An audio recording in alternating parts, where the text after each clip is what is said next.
আসসালামু আলাইকুম। প্রিয় দর্শক, আজকের আলোচনায় আমরা জানব হযরত মুসা আলাইহিস সালামের জীবনের সবচেয়ে বিস্ময়কর ও ঐতিহাসিক মুজিজাগুলোর একটি, আল্লাহর হুকুমে সমুদ্র দ্বিখণ্ডিত হওয়া এবং বনী ইসরাইলের অলৌকিক উদ্ধার। এই ঘটনা শুধু একটি ঐতিহাসিক ঘটনা নয়, এটি ঈমান, ধৈর্য, আল্লাহর প্রতি পূর্ণ বিশ্বাস এবং জালিমের পরিণতির এক জীবন্ত শিক্ষা। পবিত্র কুরআনের একাধিক সূরায় এই ঘটনার বর্ণনা এসেছে, যেমন সূরা আল বাকারা, সূরা ইউনুস, সূরা শুআরা, সূরা তহা এবং সূরা আল আরাফ। হযরত ইউসুফ আলাইহিস সময় বনী ইসরাইল মিশরে সম্মানের সঙ্গে বসবাস করত, কিন্তু বহু বছর পর ফিরআউন নামক এক অত্যাচারী শাসক ক্ষমতায় আসে। সে নিজেকে সর্বোচ্চ প্রভু বলে দাবি করত। বনী ইসরাইলের সংখ্যা বৃদ্ধি পাওয়ায় সে ভয় পেয়ে তাদের উপর অমানবিক নির্যাতন শুরু করে। তাদের কঠোর শ্রমে বাধ্য করা হতো, তাদের স্বাধীনতা কেড়ে নেওয়া হয়েছিল এবং তাদের নবজাতক পুত্র সন্তানদের হত্যা করা হতো। কেবল কন্যা সন্তানদের বাঁচিয়ে রাখা হতো। এমন সময় আল্লাহ তাআলা হযরত মুসা আলাইহিসসালামকে নবী হিসেবে মনোনীত করেন। তিনি তার ভাই হারুন আলাইহিসসালামকে সহকারী হিসেবে সঙ্গে দেন। আল্লাহ তাদের নির্দেশ দেন ফিরআউনের কাছে গিয়ে তাকে তাওহীদের দাওয়াত দিতে এবং বনী ইসরাইলকে মুক্ত করে দিতে বলতে। মুসা আলাইহিস ফিরআউনের দরবারে উপস্থিত হয়ে বললেন, আমি বিশ্বজগতের প্রতিপালকের পক্ষ থেকে প্রেরিত রাসূল। বনী ইসরাইলকে আমার সঙ্গে যেতে দাও। ফিরআউন অহংকার ভরে তা প্রত্যাখ্যান করল। তখন আল্লাহর নির্দেশে মুসা আলাইহিস তার লাঠি নিক্ষেপ করলে তা এক বিশাল জীবন্ত সাপে পরিণত হলো। তিনি হাত বগলের নিচে রেখে বের করলে তা উজ্জ্বল আলোয় ঝলমল করতে লাগলো। এসব ছিল আল্লাহর পক্ষ থেকে প্রদত্ত স্পষ্ট মুজিজা। ফিরআউন এগুলোকে জাদু বলে প্রচার করলো এবং দেশের সেরা জাদুকরদের ডেকে আনলো। নির্ধারিত দিনে হাজার হাজার মানুষের সামনে জাদুকররা তাদের দড়ি ও লাঠি নিক্ষেপ করলো। মানুষের চোখে মনে হলো যেন অসংখ্য সাপ ছুটে বেড়াচ্ছে। তখন আল্লাহর নির্দেশে মুসা আলাইহিস তার লাঠি নিক্ষেপ করলেন।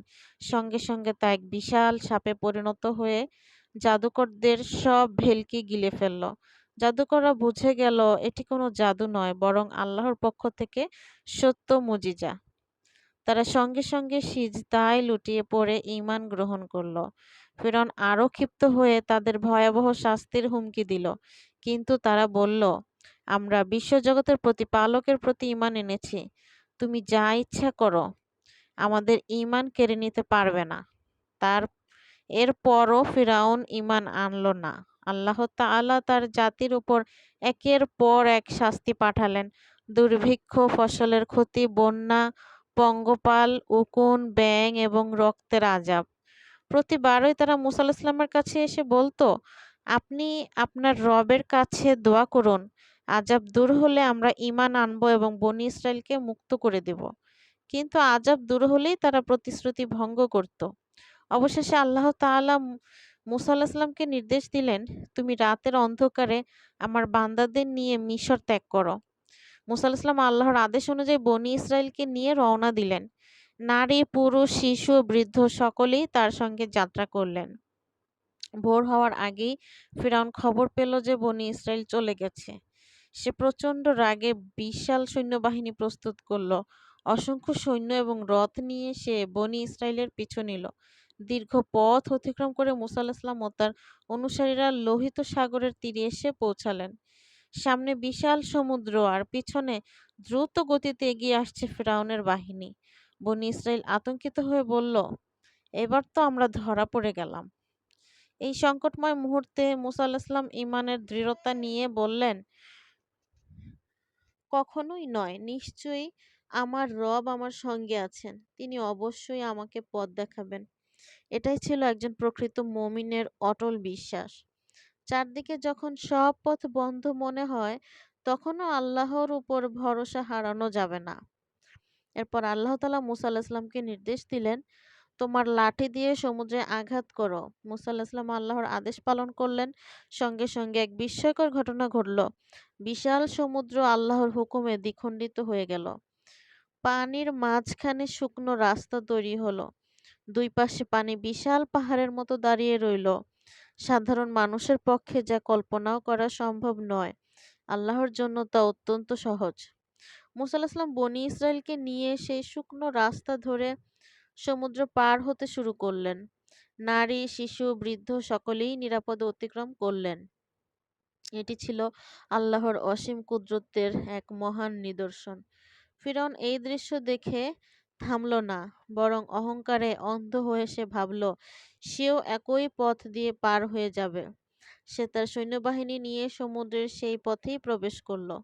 যখন ফেরাউন ও তার পুরো বাহিনী সমুদ্রের মাঝখানে পৌঁছে গেল এবং মুসা আলাইহিসসালাম ও বনী ইসরাইল নিরাপদে অপর পারে চলে গেলেন, তখন আল্লাহ তাআলার নির্দেশে সমুদ্রের পানি আগের অবস্থায় ফিরে এলো।